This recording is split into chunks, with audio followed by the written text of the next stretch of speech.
Bonjour à tous, alors aujourd'hui je vous propose un exercice sur les études de fonctions avec ici de l'exponentielle. La particularité de cet exercice, c'est que pour étudier les variations de la fonction f de départ, eh bien on va devoir dériver non pas une fois, mais on va devoir dériver deux fois. C'est-à-dire, on va devoir aller jusqu'à ce qu'on appelle la dérivée seconde. Donc on est parti. Première chose, c'est de déterminer la dérivée de notre fonction. On va calculer f'. Avant, on va dire pourquoi est-ce que f est dérivable. Alors pourquoi une fonction est dérivable ici? Eh bien, ce que vous pouvez dire, c'est que la fonction qui a x associe x plus 1 et la fonction qui a x associe exponentielle moins x, ces deux fonctions, elles sont dérivables, quel que soit x. Donc ça, c'est dérivable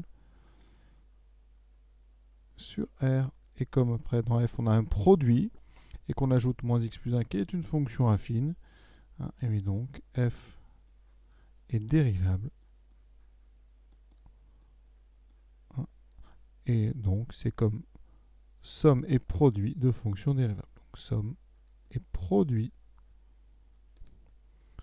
de fonctions dérivables. Alors, on justifie de moins en moins.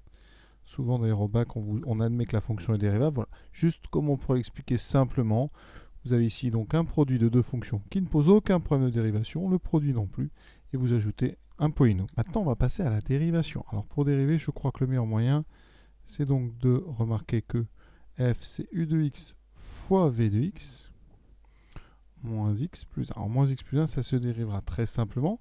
Il va falloir dériver le produit uv avec u qui vaut x plus 1 et v qui vaut exponentielle moins x. U', donc on dérive une fonction affine, ça donne 1. Et v', c'est la dérivée d'exponentielle moins x. Alors attention, il faut pour ça utiliser la formule exponentielle u qui dit u', e de u. Donc ici, mon u, c'est donc moins x. Donc u', c'est moins 1. Si j'applique cette formule, j'aurai donc moins 1 fois exponentielle moins x. C'est ce qu'on appelle donc une composée. Et on n'écrit pas le 1, donc ça fait moins exponentielle moins x. C'est presque à connaître par cœur, ça. Ensuite, on va faire un produit, donc u'v plus uv'. Bilan f', c'est donc u'v, donc une fois e de moins x, plus uv', donc x plus 1, que multiplie moins e de moins x. Et on n'oublie pas la dérivation de moins x plus 1 qui va nous donner moins 1. On obtient exponentielle moins x exponentielle moins x, moins exponentielle moins x, moins 1. Ces deux choses-là s'annulent. Il me reste moins x exponentielle moins x, moins 1. Voilà donc notre première question. Ce qu'il faut remarquer avant de passer à la question 2, c'est que l'expression de f' nous empêche de déterminer son signe. X, il peut très bien être positif ou négatif. Vous multipliez par exponentielle qui est positive, vous enlevez 1. C'est très compliqué. D'ailleurs, si vous essayez de résoudre moins x exponentielle moins x moins 1 positif, vous n'y arriverez pas. Vous pouvez essayer de mettre le 1 de l'autre côté par addition. Eh bien, vous n'arriverez pas à isoler x et donc vous n'arriverez pas à résoudre. On doit donc trouver une autre solution pour trouver le signe de f'. Cette solution, eh bien, ça va être de dériver et d'essayer de trouver le signe de la dérivée. Tout d'abord, faire un tableau de variation de f' et grâce au TVI, trouver son signe. Vous voyez, il y a beaucoup de travail. Les limites. Alors, on va regarder qu'est-ce qu'on connaît. Ça, c'est très important. C'est de repérer les problèmes et si on a d'essayer de transformer. Donc déjà, on va regarder ce qui se passe en moins l'infini. En moins l'infini, donc je vais écrire moins x, e de moins x, moins 1. Est-ce qu'on a un problème? Alors, donc on va regarder x tend vers moins l'infini, moins x tend vers plus l'infini. Donc si je compose exponentielle en plus infini, j'aurai ici donc plus l'infini. Ce produit-là ne pose aucun problème. Donc ça, c'est tout à fait défini. Sur une copie B, on rédige. On dit quoi? Limite donc de moins x. Limite, pardon. J'ai des bêtises. Limite quand x tend vers moins l'infini de moins x, c'est plus l'infini. Donc quand je mets ça dans un exponentiel, je vais regarder l'exponentiel. Ici, quand son grand x tend vers plus l'infini, ça je sais que c'est plus l'infini. Donc par composé, limite de l'exponentielle moins x quand petit x tend vers moins l'infini, c'est donc plus l'infini. En dessous, je donne la limite de moins x. je répète d'ailleurs, ça fait plus l'infini, et le produit va donner plus l'infini. D'accord? Tout à l'heure, j'avais écrit moins l'infini parce que je n'avais pas encore tenu compte ici du moins. Ce moins, il va vous faire basculer le moins l'infini ici en plus l'infini. Donc, la limite de moins x e de moins x, quand x tend vers moins l'infini, ça sera donc plus l'infini fois plus l'infini, c'est plus l'infini. Vous rajoutez ensuite ce moins 1, ça fera donc plus l'infini. Donc, limite de f' en moins l'infini, c'est donc plus l'infini. Donc les moins importants ici, c'est par composition. Ici, c'est par produit. Voilà pour la limite en plus, enfin en moins l'infini. Maintenant, on passe à la limite en plus l'infini qui pose un petit peu plus de problèmes. On fait comme pour moins l'infini, on regarde avant de rédiger. X tend vers plus l'infini. Moins x tend vers moins l'infini, donc l'exponentielle va tendre vers 0. Et ça, c'est une forme indéterminée. Et pour la lever, il va falloir transformer un petit peu. Et se rappeler qu'on ne connaît que deux choses. C'est que la limite, quand x tend vers plus l'infini de e de x sur x, c'est plus l'infini. Et si vous inversez, la limite quand x tend vers plus l'infini de x sur e de x, c'est donc 0. On va se ramener à ça, parce que ça s'appelle les propriétés de croissance comparée. Donc ici, ce qui m'embête, c'est que je n'ai pas de ex.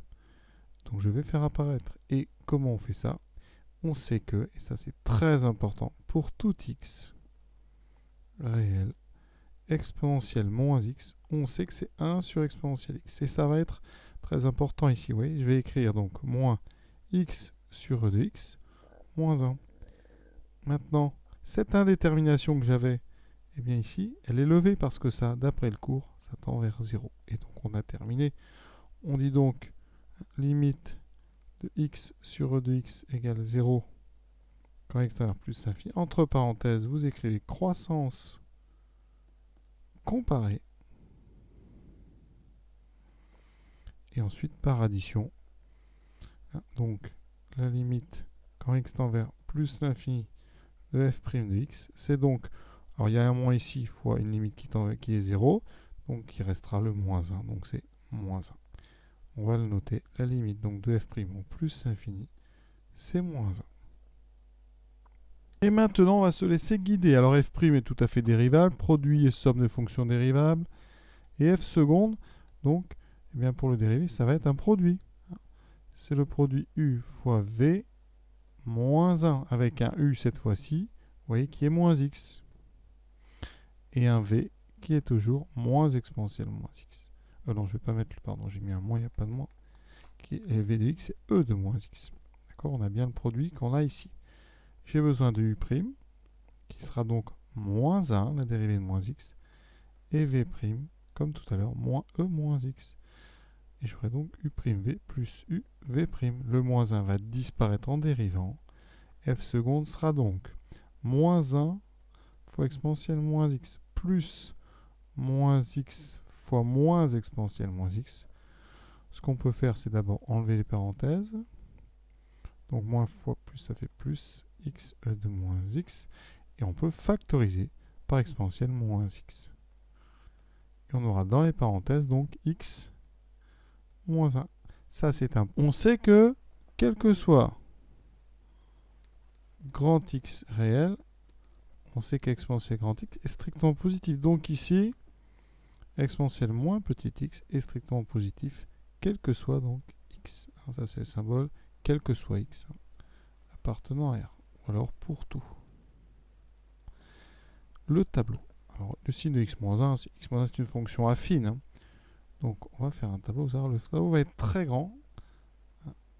Donc ici, on a x, moins l'infini. On aura plus l'infini. Voilà, je prends bien. Qu'est-ce qu'on met dans le tableau? Première ligne, on va mettre x-1. x-1, donc une fonction affine. x-1 égale 0, ça donne x égale 1. Donc on va avoir un 1. D'accord? Et ensuite, on sait que c'est une fonction affine de coefficient directeur ici positif. Donc c'est positif après le 0. Donc moins 0 plus. D'accord? exponentielle moins x, je viens de vous le dire, c'est toujours strictement positif. Donc on va pouvoir trouver le signe de f seconde très vite. Moins fois plus, moins 0 et plus. Voilà.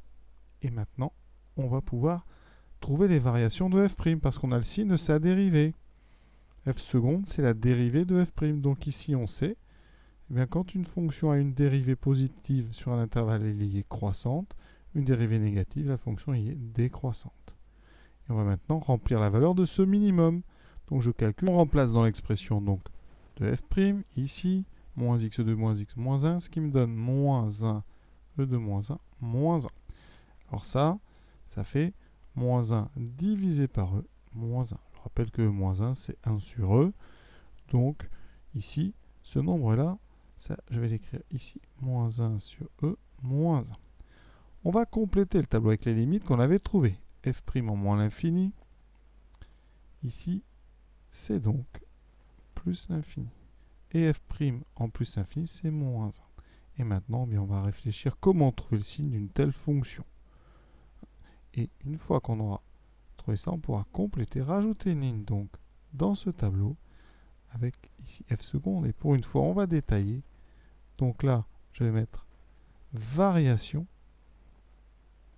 de f', et ici, ça sera son signe.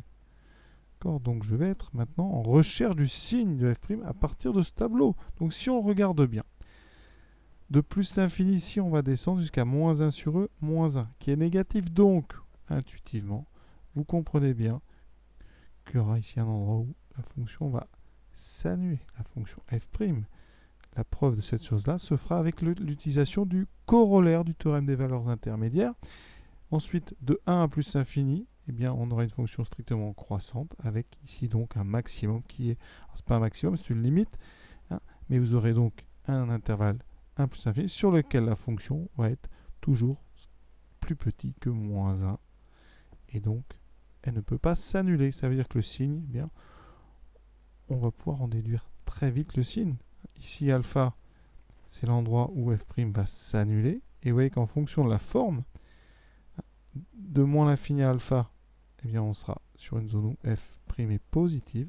Et dès qu'on va dépasser alpha, vous voyez, on aura ici une partie où c'est négatif et là une autre partie où c'est négatif. Donc on aura toute une zone où f' va être négatif. Et là, une fois qu'on a ça, eh bien, on a les variations de f. Vous avez bien compris, hein.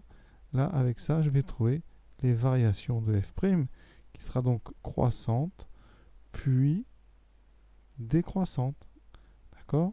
Avec un f de 1, un f de alpha, qu'on aura déterminé, qu'on ne peut pas pour l'instant trouver, puisqu'on n'a aucune idée pour l'instant de qui est alpha. Revenons à la question 4. Démontrer que sur R, l'équation f' de x égale 0 admet une unique solution alpha. Donc, on va découper ça en deux. Sur l'intervalle moins l'infini 1, où on va faire un corollaire du TVI, et ensuite sur l'intervalle 1 plus l'infini. Sur moins l'infini 1, qu'est-ce qu'on sait? Eh bien, on va dire quoi? Que f est continu, parce que c'est une fonction, alors c'est pas f ici, hein. On va faire un TVI sur f', attention, f' est continu parce que elle est dérivable. Ensuite, f', on l'a dit, est strictement, le strictement est très important, strictement décroissante. Et maintenant, il faut vérifier que 0, ici, parce qu'on veut résoudre f' de x égale 0, il faut montrer que 0 est intermédiaire dans l'intervalle image de moins l'infini 1. Et ici, sur la flèche, on voit bien que 0, il appartient à l'intervalle, donc moins 1 sur e moins 1, parce que ça c'est négatif, et plus l'infini. Et donc, ici, corollaire du TVI de l'équation f' de x égale 0 admet, dans cet intervalle, moins l'infini admet une unique solution alpha. D'accord? Et sur 1 plus l'infini, qu'est-ce qu'on peut dire? Eh bien, on peut dire que f' est croissante. La limite de f' en plus l'infini, c'est moins 1, donc tout ça. eh bien ça nous dit que f' ne peut s'annuler sur cet intervalle. D'accord? Très important, hein, c'est que 0 n'appartient pas à l'intervalle. Donc, moins 1 sur E moins 1 et moins 1. On va le fermer ici, hein, de toute façon. Conclusion, bilan de ces deux choses-là, ça ne s'annule pas sur 1 plus l'infini, ça s'annule une fois sur moins l'infini. Hein, donc, f' égale 0 à une unique solution sur l'intervalle R, donc sur R. Et maintenant, à la machine, on va donner un encadrement à 10-2 près de cette solution. Sur Casio, vous rentrez l'expression. Voilà, vous validez, vous allez regarder ce que ça donne.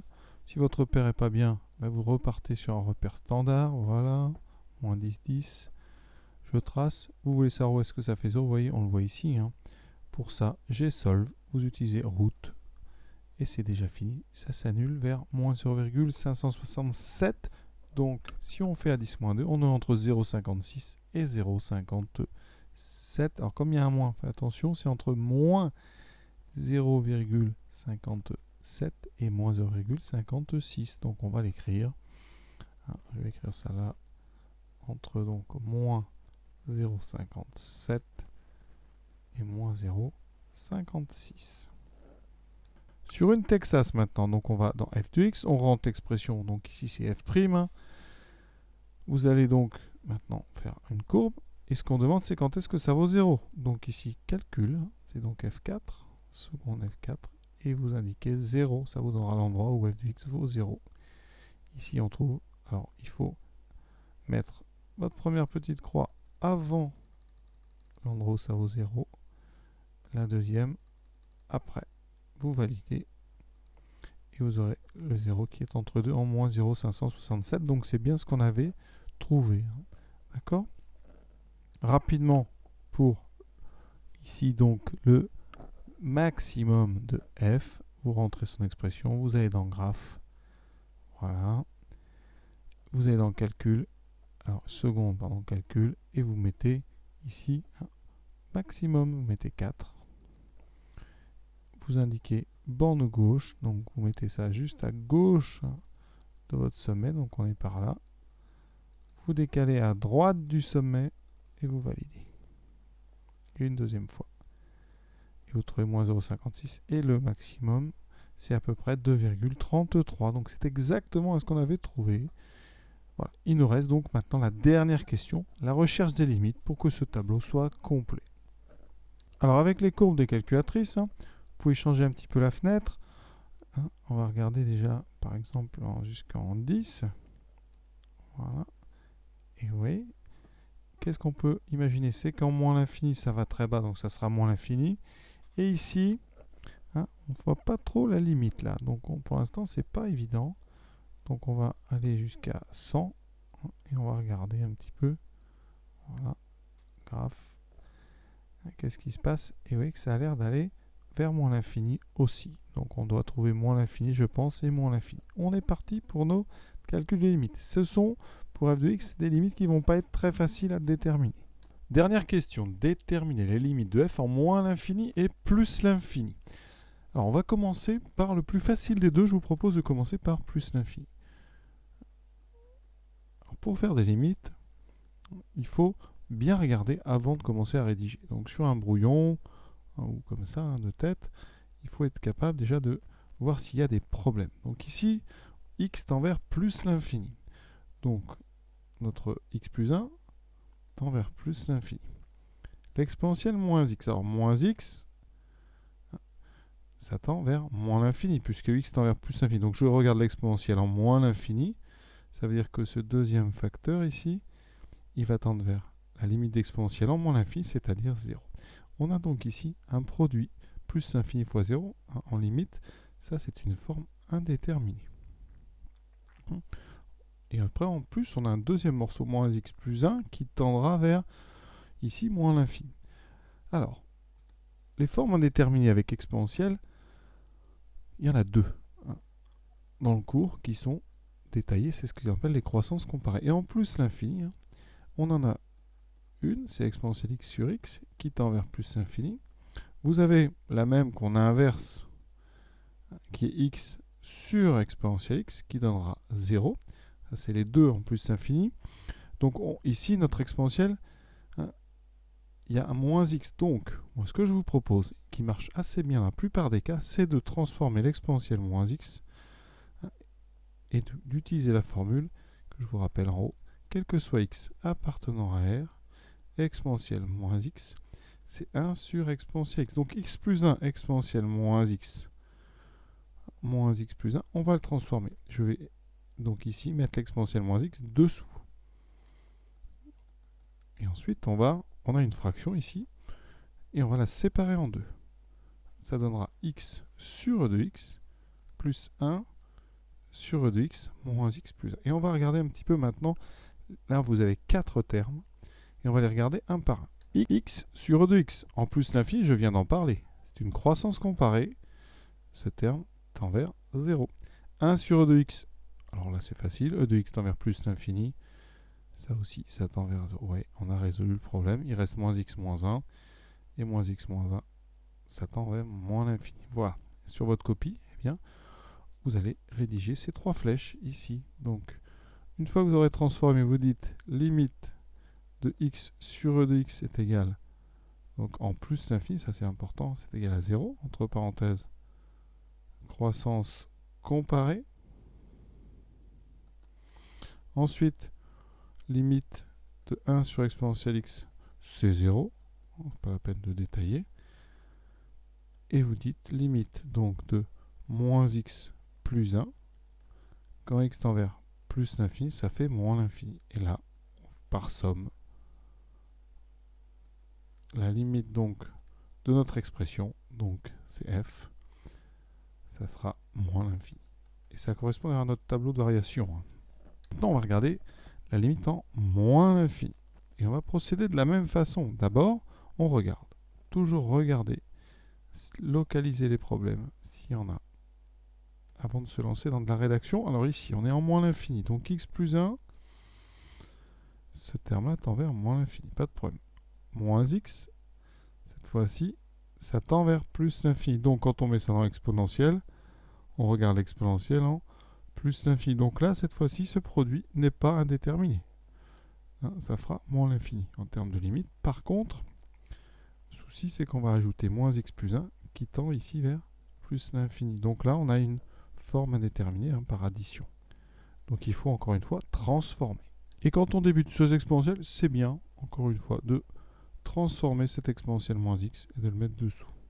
Ça donne pas mal de clarté à tout ça. Alors après, vous pouvez ici essayer de, si vous voulez encore, de séparer. Mais le problème, hein, il est vraiment dans la soustraction ici. Donc il va falloir factoriser. Alors factoriser par qui? On est en moins l'infini. Donc on pourrait factoriser par exemple, par 1 sur exponentielle x. Et puis on va regarder ce que ça donne. On peut aller tranquillement. Je vous proposerai plusieurs façons de faire ça. Donc ici, on aura x plus 1 moins x e de x. D'accord, vous voyez bien qu'en développant les exponentielles s'annulent. Plus ici e de x. Et on regarde, est-ce qu'on a résolu le problème ou pas? C'est tout. Devant, 1 sur e de x tend vers 0 plus. Je vais être clair, je pense. On va essayer. Ça tend donc vers 0 plus. Donc quand vous l'inversez, ça tend vers plus l'infini. Dans les parenthèses maintenant. X plus 1, c'est moins l'infini. Alors x e de x, c'est une croissance comparée. Je vais la rappeler quand même. C'est la troisième. La limite quand x tend vers moins l'infini de x e de x, c'est 0. Ça c'est très important. Donc ici, ce terme-là tend vers 0. Exponentielle x tend vers 0. Donc, devant on a plus l'infini. Dans les parenthèses, on a moins l'infini. On s'en est sorti. On peut conclure. D'accord? Donc, eh bien, on va rappeler que la limite donc, de e de x en moins l'infini, c'est 0. Donc, en l'inversant, eh bien, il faut bien préciser 0 plus. Donc, ça sera plus l'infini. Ensuite, on donne les limites des parenthèses. Alors, il y a quand même des choses à dire parce qu'il y a une croissance comparée déjà. Donc, on va l'indiquer. Limite de x de x en moins l'infini, c'est égal à 0. Entre parenthèses, croissance comparée. Et après, vous pouvez donner directement la limite ici dans la parenthèse. Donc limite de x plus 1 moins x e de x plus e de x égale moins l'infini. Et après, c'est terminé, on fait par produit. Vous indiquez par produit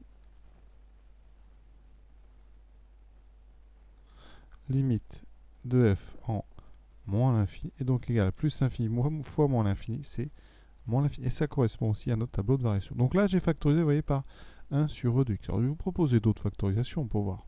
Est-ce que ça, si on avait fait par x, est-ce que ça aurait marché? Par x, alors ici, le mieux, c'est de le faire au début, alors sans rien changer l'exponentielle, mais par contre, on enlève les parenthèses et on factorise par x. Alors, quand on factorise par x, on précise que x, que c'est valable pour x différent de 0, donc pas de souci, parce qu'on regarde la limite en moins l'infini, donc parenthèse, exponentielle moins x, plus exponentielle moins x sur x, moins 1 plus 1 sur x. Et on regarde, alors chaque terme peut être compliqué ici, parce qu'il y a du moins x. Donc vous pouvez, si vous voulez, revenir à e de x. Voilà, ça va donner ceci, e moins 1. Est-ce qu'on est sorti d'affaire? On regarde. En moins l'infini. Alors, ex d'envers, donc 0 plus, donc ça tend vers plus l'infini. X de x d'envers, ici 0 moins. Donc en inversant, ça tendra vers moins l'infini. Et donc là, on a une forme indéterminée. Donc cette factorisation par x, elle ne marche pas. D'accord? Donc la factorisation qui convient, c'est par l'exponentielle. Voilà. Il existe une troisième possibilité, factoriser par le terme le plus fort. Alors le terme le plus fort, effectivement, il faut réussir à comprendre que ça va être le x e de moins x en taille, parce que e de moins x est très gros, x est très gros quand on a moins l'infini, donc le terme dominant c'est x e de moins x. Donc on peut factoriser par ce terme-là, ce qui n'est pas évident. Ça fait 1 plus, donc ici 1 sur x, ensuite là il va me manquer e moins x, et plus 1 sur x e de moins x. A priori ça marche ça. Alors si vous préférez le voir directement avec x sur e de x, vous pouvez, si vous avez envie. Après, là, on peut peut-être laisser x e de moins x devant. On voit clairement que ça tend vers moins l'infini. Ensuite, dans les parenthèses, y a-t-il un problème? 1, ça tend vers 1 sur x, ça tend vers 0. Moins e de moins x, donc on a dit que ça faisait, donc ça tend vers plus l'infini. Donc ce terme-là tend vers moins l'infini. Et ici, on a un terme. Donc on va enlever le e de x là parce que ce sera plus clair. E de x sur x, ça tend vers 0. En haut, ça tend vers 0, divisé par moins l'infini. Voilà. Mais vous voyez, c'est beaucoup plus dur comme ça. Donc je vous conseille quand même la première méthode, c'était la factorisation par 1 sur e de x. Voilà, l'exercice est terminé. Alors l'intérêt vraiment de l'exercice, c'était les 5 premières questions. C'est comment utiliser la dérivée seconde pour déterminer les variations de f grâce à un joli TVI. Je vous souhaite une bonne fin de journée à tous.